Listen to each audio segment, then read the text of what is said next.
कहते हैं साहब कि अगर यूएस छींक दे तो बाकी देशों को जुकाम हो सकता है। न्यूज़ बड़ी है।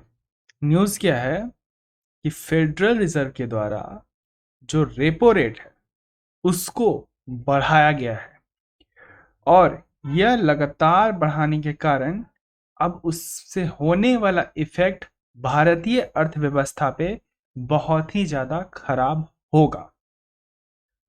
तो ये टॉपिक बहुत ही ज़्यादा इंपॉर्टेंट हो जाता है आपके लिए। क्या है न्यूज़, नहीं है, सब कुछ अच्छे तरीके से बताऊंगा आपको क्या होगा इसका इम्पैक्ट।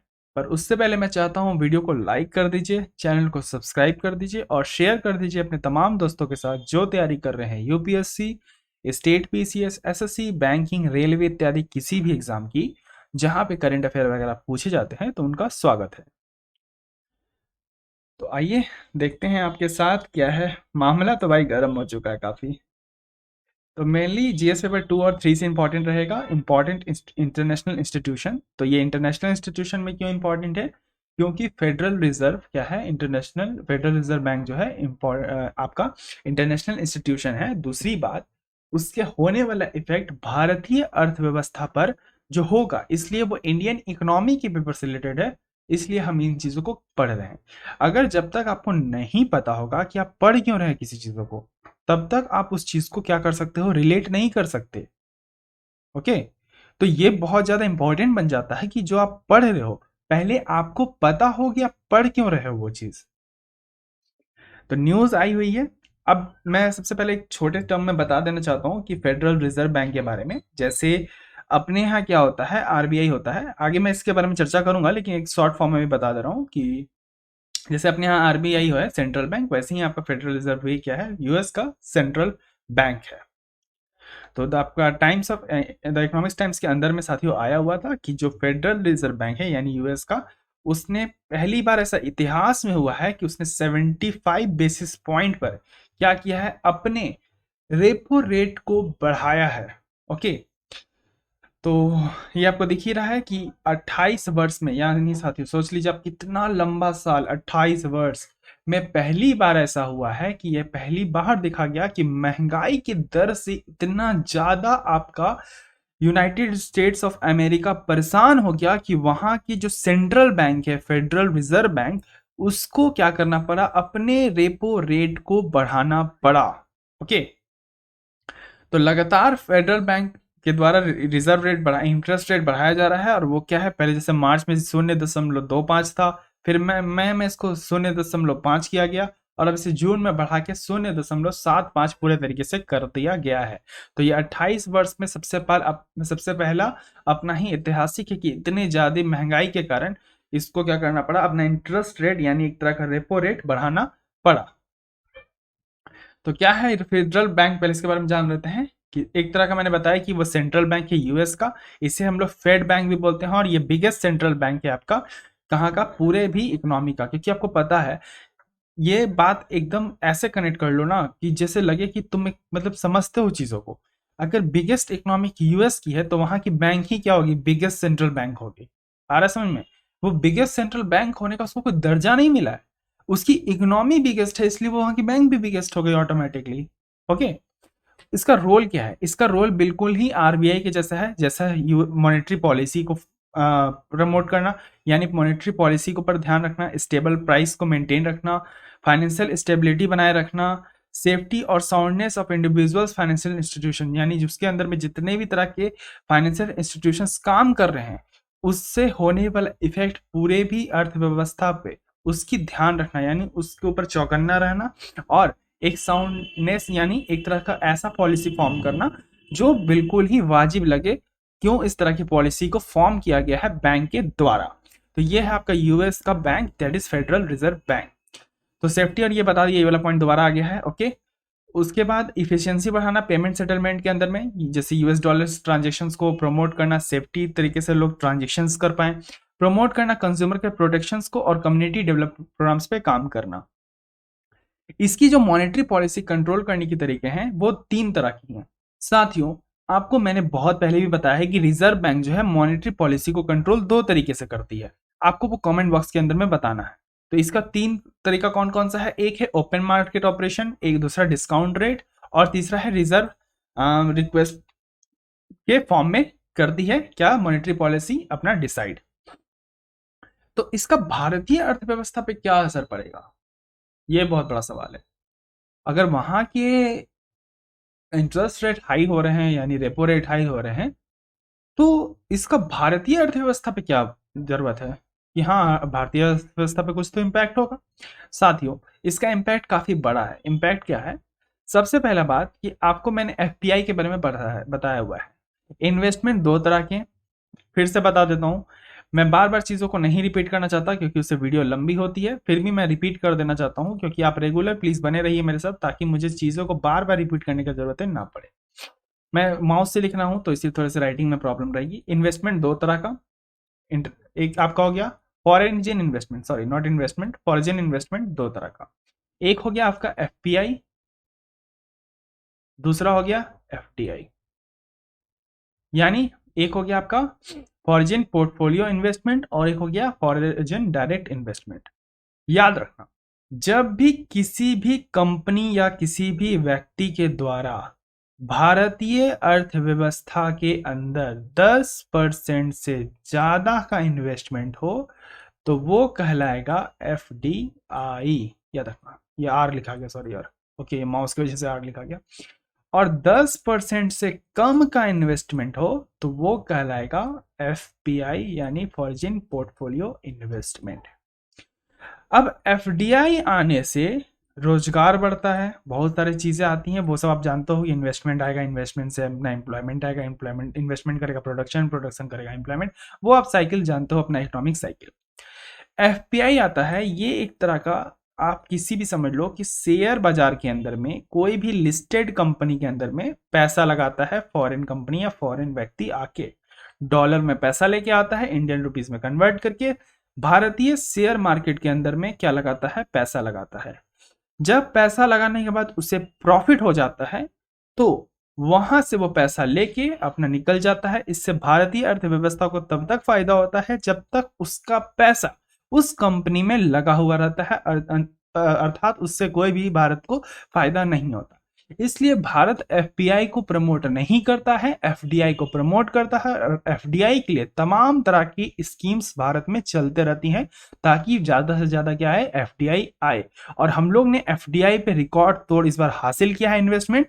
इसके ऊपर मैंने क्लास ले रखी है, आई बटन के पास लिंक देख रहा होगा तो जाके आप लोग देख लीजिएगा बाद में। तो पहले सुनिए, तो एफपीआई यानी यहाँ पे आएगा शेयर मार्केट के अंदर में डॉलर लेके आएगा, इन्वेस्ट करेगा, प्रॉफिट कमाएगा, निकल जाएगा। लेकिन ये पैसा जो व्यक्ति लेके आ रहा है यूएस से, ये बंदा भी क्या है ना, वहां से उधार लेके आ रहा है। अब उधार लेके आया, अब वहां से जब उधार लेके यहाँ इन्वेस्ट करके माल छापने का जो पूरा कोशिश किया इसने, उतने देर में उसको बाइडन ताऊ का फोन आ गया। और बाइडन ताऊ ने कहा अपने रिजर्व बैंक को कि भाई महंगाई जो है ना बढ़ रही है, तो तुम ना महंगाई को कम करो। अब फेडरल बैंक उठी और बोली अच्छा महंगाई कम करना है, बढ़ा दो रेपो रेट। बढ़ा दिया। अब यानी रेपो रेट बढ़ गया, यानी वाजिब सा बात है पैसा कम होगा, टैक्स बढ़ेगा। अब ये बंदा जो पैसा लेकर भारतीय अर्थव्यवस्था के अंदर इन्वेस्ट किया था, ये क्या करेगा? पैसा निकालेगा।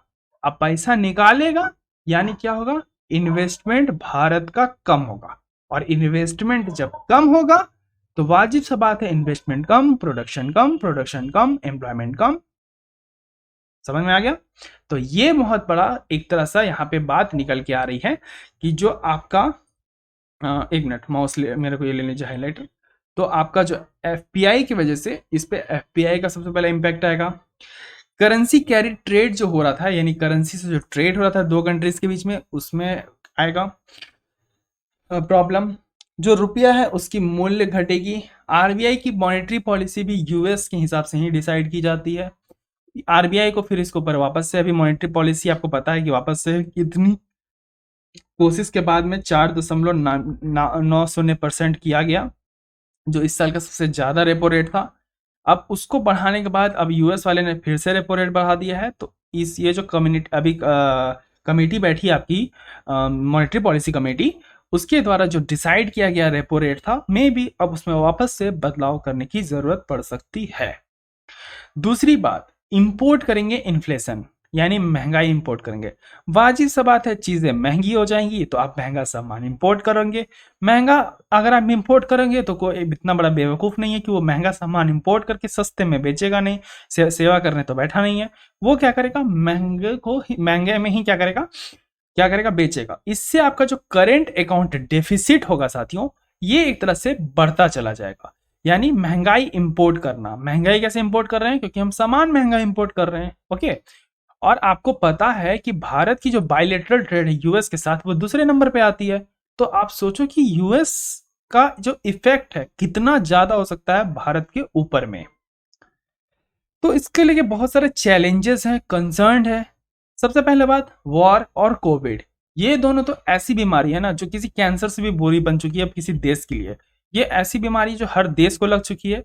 अपना यूक्रेन और रसिया का जो वॉर है, उसका इफेक्ट जो है पूरे भारत में पड़ रहा है, भारत के साथ साथ अन्य देशों में पड़ रहा है।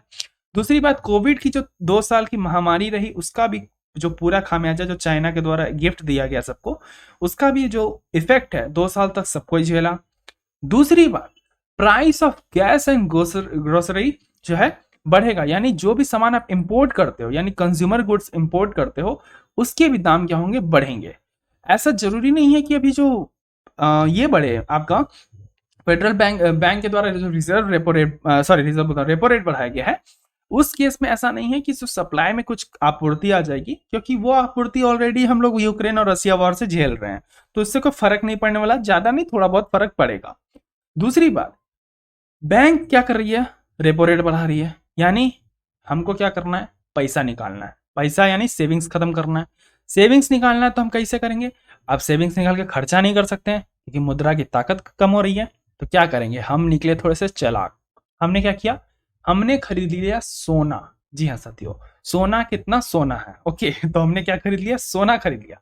अब जो चीज खरीदने लगा, यानी एकाएक क्या हुई, डिमांड बढ़ गई।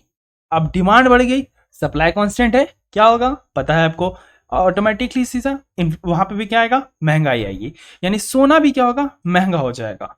दूसरी बात, कॉस्ट ऑफ बोरिंग, यानी जो भी पैसा हमने लिया हुआ है यूएस से भी, उस पर भी क्या होगी, हमारे जो टैक्स यानी इंटरेस्ट रेट है वो भी बढ़ जाएगा। दूसरी बात, जॉब कट्स, मैंने बता दिया कि इन्वेस्टमेंट ही रुक गया तो भाई प्रोडक्शन रुक गया, प्रोडक्शन रुक गया तो एम्प्लॉयमेंट रुक गया, तो जॉब कहां से मिलेगी, यानी जॉब कम, यानी इकोनॉमिक ग्रोथ जो है स्लो होने वाली है। तो इससे होने वाला इंपैक्ट, इसलिए मैंने शुरुआत के ही समय में ये लाइन का इस्तेमाल किया कि अगर यूएस छींक देना तो बाकी देशों को जुकाम हो जाएगा, क्योंकि यूएस जैसा इकोनॉमी, यूएस कुछ छोटा मोटा देश नहीं है। ये बाइडन ताऊ ने, जो बाइडन ताऊ है भाई, अपने पहले ट्रम्प चच्चा थे, बाइडन ताऊ है, तो ये जो बाइडन ताऊ है ना, इनका जो इफेक्ट है वो तो दिख ही रहा है अभी भी वॉर में, और भी आगे वाले चीजों में इनका इफेक्ट दिखता रहेगा। तो ये अपनी कृपा बनाए रखते हैं हम लोग के ऊपर। तो अभी हमें क्या करना है, इन चीजों पे ध्यान देना है। तो मैंने चैलेंजेस बता दिए, मैंने बता दिया कि इंडिया पे इस पे क्या इंपैक्ट होगा। दूसरी बात, आपको जो काम करना है, मैंने ऑलमोस्ट सब कुछ कंप्लीट कर ही दिया, लेकिन आपको मैं काम क्या दूंगा, आपको मैं फेडरल रिजर्व बैंक का कोई काम नहीं देने वाला, क्योंकि मैंने उसके बारे में बता दिया। आपको क्या करना है, आरबीआई के बारे में जाके पढ़ना है, मैंने पढ़ा रखा है, आपको सिर्फ लिखना है सर्च बटन पे आरबीआई बाय मेंस बाबा, ऐसा करके लिख देना, what is RBI by mains Baba, आपको मिल जाएगा। दूसरी बात, कि जो आरबीआई के बारे में जानना है, और आरबीआई मॉनेटरी पॉलिसी कैसे कंट्रोल करती है या कैसे चेंज करती है, या मॉनेटरी पॉलिसी कमेटी क्या होता है, इन सब चीजों के बारे में आपको पढ़ना है। बाकी भारत के ऊपर में क्या इफेक्ट होने वाला है, चैलेंजेस क्या हैं, इसको लेके मैंने बता दिया, इसलिए आपको ज्यादा कुछ नहीं करना है। इसलिए मेंस का इसके ऊपर कोई क्वेश्चन मैंने रखा नहीं। हालांकि आप लिख सकते हो क्वेश्चन कि इंडियन इकोनॉमी पे फेडरल रिजर्व बैंक का क्या इफेक्ट है, ये आप 250 वर्ड में चाहो तो लिख सकते हो। मैंने ऑलमोस्ट कवर अप कर दिया, कल की न्यूज थी आज ही कवर कर दिया। तो मैं चाहता हूँ प्लीज वीडियो को लाइक कर दीजिए, चैनल को प्लीज सब्सक्राइब कर दीजिए, क्योंकि आपके सपोर्ट के बिना कुछ पॉसिबल नहीं है। कैसी लगी वीडियो कमेंट बॉक्स में जरूर बताएं। दूसरी बात, बहुत सारे स्पेशल क्लासेस चल रही हैं, आप जाके देख सकते हैं। तब तक के लिए अपना ध्यान रखें, धन्यवाद, जय हिंद, जय भारत।